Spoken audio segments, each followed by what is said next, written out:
Hey guys, it's Darcy Lacoube here reporting from Hong Kong. We're taking a first look at the iPhone 5 versus the HTC One X. Now, both are remarkably beautiful devices, marvels of engineering really. Nice thin profile, brilliant, beautiful displays that are large.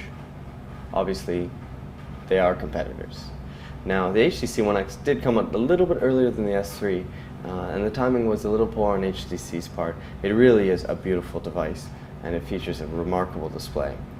Brilliant whites, high resolution, very responsive. But the iPhone is no slouch in this department either.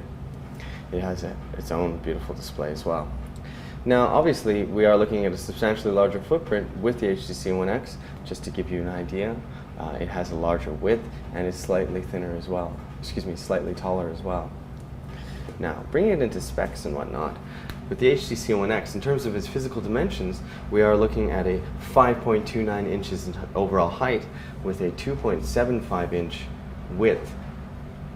The thinness of it is 0.35 inches, making it quite svelte and very nice in the hand, easy to hold. It feels really good. And although it isn't actually curved, the design does give the impression that it is in fact a curved device, much like the Galaxy Nexus. The iPhone 5 is 4.87 inches high by 2.31 inches wide, and it is thinner, 0.3 inches thin to be fact, versus the 0.35 of the HTC One X. Now, in the hand, both actually are very comparable. The HTC One X is only 130 grams, whereas the iPhone 5 is 112. But really, it's very difficult to notice. What makes an impression on the hand is the actual width. Now, my hands aren't large by any means, but they're not small either, and the HTC One X is substantially wider, and its screen is substantially wider too. And speaking of screens, we're looking at a Super LCD display with an HD display. It features a 1280 by 720 pixel display, 4.7 inches, and the iPhone 5 features the odd but high resolution Retina, if Apple would have us follow their marking. Features a pixel of 1136 high by 640 wide, making it 326 pixels per inch, whereas the HTC One X is 312 pixels per inch with its 1280 by 720 display, which is becoming the standard for phones going forward. We won't really see any phones with any pixel density or PPI count less than 300.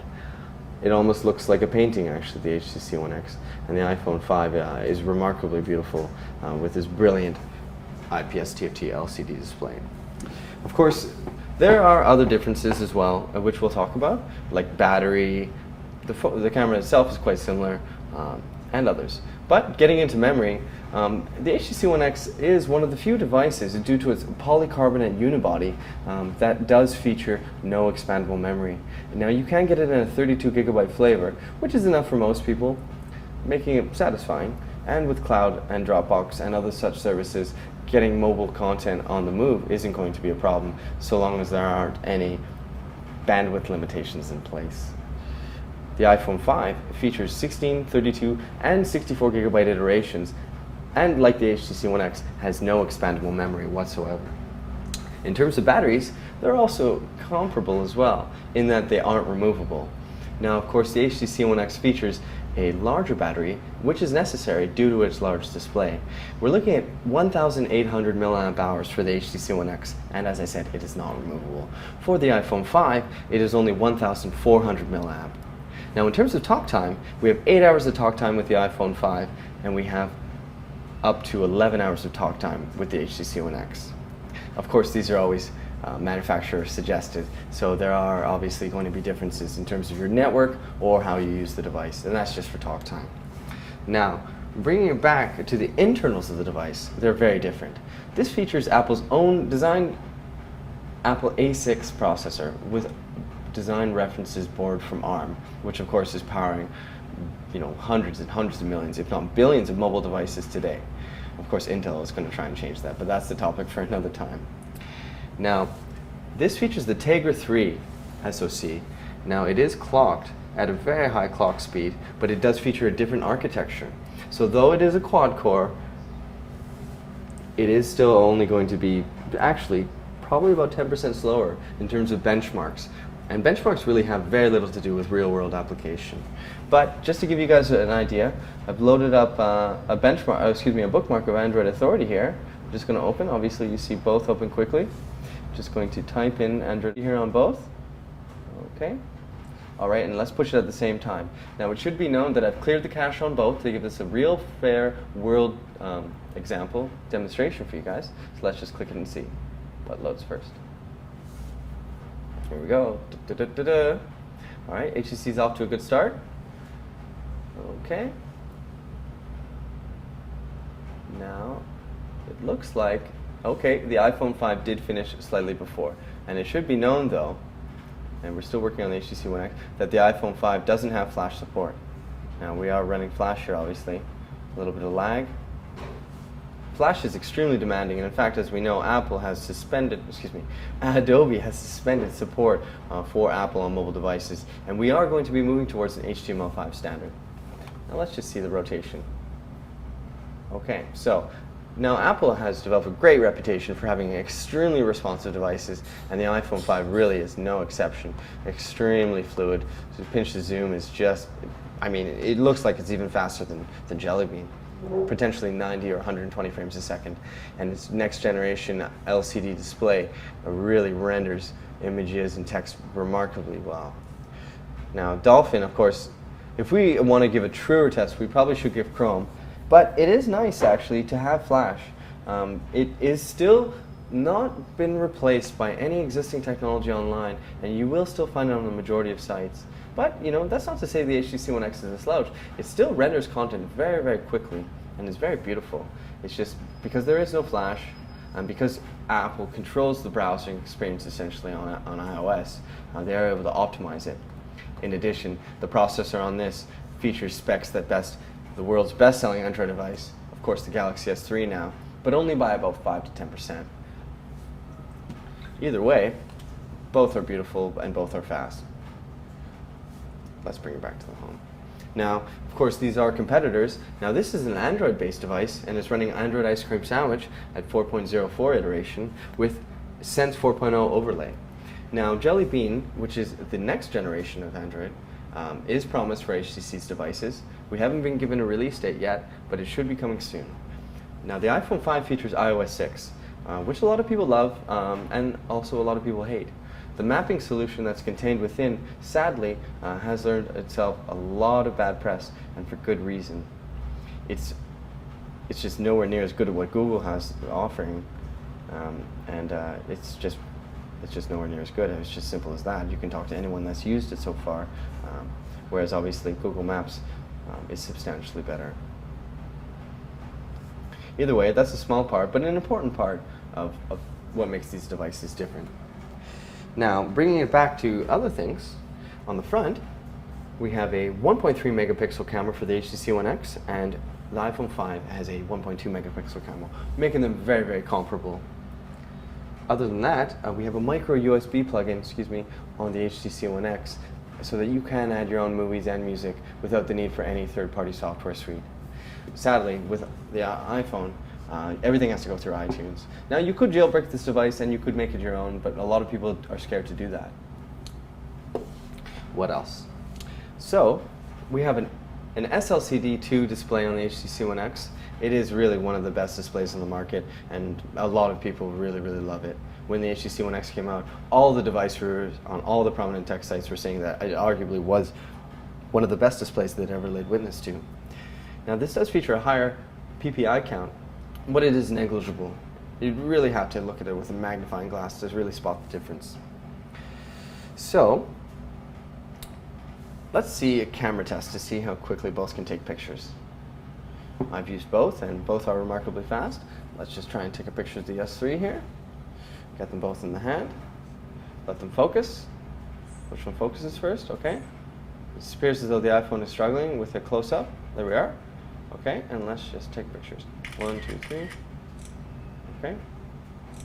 Okay, so basically, for every picture that you're able to capture with the One X, you were able to capture essentially 3 or 4 with the iPhone. But it does have a problem focusing. I'm trying to hold my hands as steady as possible. Okay. Now, it's just clear that the iPhone is lightning fast. Let's just take a look to see if they're actually clear. Not bad. Really not bad at all. Okay, and let's look at the HTC One X to see. Okay, also quite clear. So essentially, after you get them focused, they are very comparable. Of course, both are LCD technology. So the rotation. Okay. So I would say that they are very close to being on par. Now we're going to follow up with a much more thorough device review, obviously in one of our articles on our site, in which we're going to be looking at benchmarks, camera, and all the other important features that matter to smartphone owners. So, talking about the iPhone 5 for a second, this device launched today, September 21st, and they've sold millions of them. In fact, they sold out of pre-orders, and the lineups, they actually had to suspend lineups here in Hong Kong because there were fights last year, and there were so many scalpers and so much animosity that Apple put in place a lottery system in which you had to go online and order one. So, now this is an A6 processor inside, only clocked at 1000 megahertz, whereas this is a Tegra 3 quad-core. So dual core 1000 megahertz versus quad-core at 1.4 gigahertz. So with the HTC One X, we're looking to be powered by the Tegra 3, clocked in at 1.5 gigahertz, and it does feature a remarkably powerful 1.5 gigahertz clock speed.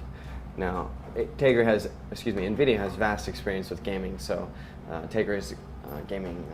They always have their own market. The apps and the games available there are going to be optimized for that, and so you will enjoy an extremely fluid and immersive gaming experience with the Tegra-powered device. The iPhone 5, though, is powered by a 1 gigahertz dual-core A6 processor, which Apple designed themselves. But initial benchmarks are showing that it bests the HTC One X in a variety of situations, albeit only slightly. Other than that, obviously very different operating systems with iOS 6 versus Android. It really depends on what you're looking for. A lot of things that matter to smartphone owners are like one-handed operation. Now, it is arguably easier to use the iPhone for one-handed operation. You still have a large display. The width, obviously, is nowhere near that of the HTC One X, but it is comparable in terms of how tall it is. So it's really up to you. A lot of people don't really mind tapping and having custom keyboards and everything with Android. You can really customize the experience and make it your own. And it's really funny to see how Apple has incrementally incorporated features into its software suite that mimic and emulate many, many features of what Android already has on the table. But they do say that copying is the best form of flattery, or something similar to that. So maybe Apple's just following Android's lead. Either way, these are two of the leading devices in the marketplace today, so we wanted to give you a hands-on comparison of the HTC One X versus the iPhone 5. I'm really liking both. Simple as that. Obviously, I'm an Android fan, we have Android authority here, but competition between the serious players in the mobile business is a really good thing for consumers, and we need to engender that, we need to encourage that. People vote with their dollars more than anything today, and there's no doubt in anyone's mind that the iPhone 5 will probably be the best-selling mobile device for the next little while. Either way, I would have to say it really all depends on your personal preferences. iOS is arguably more intuitive, albeit less customizable than Android. The response time of operation is slightly better, and web browsing shows that too, but you will be missing out on some key features like Flash. In addition to that, the ability to add widgets and whatnot to your device makes the HTC One X and other Android devices very, very appealing to many that like to own their experience, to maximize and to explore and to create and to really make it their own. Whereas sadly, unfortunately, iOS is really adhering to a strict sort of top-down, vertically integrated approach with its iTunes and the way that it just mandates that you connect to a computer to get music on there and movies and so forth. Either way, guys, like I said, two of the best devices on the market today, iPhone 5 versus the HTC One X. We're reporting live here from Hong Kong. Thanks for checking in, guys. We hope you appreciated and enjoyed our versus comparison. And hit us up on Google+, Twitter, Facebook, or just come check out the site. Let us know what you think. And have a great day. Thanks very much, guys. This is Darcy Lacouvé from Android Authority.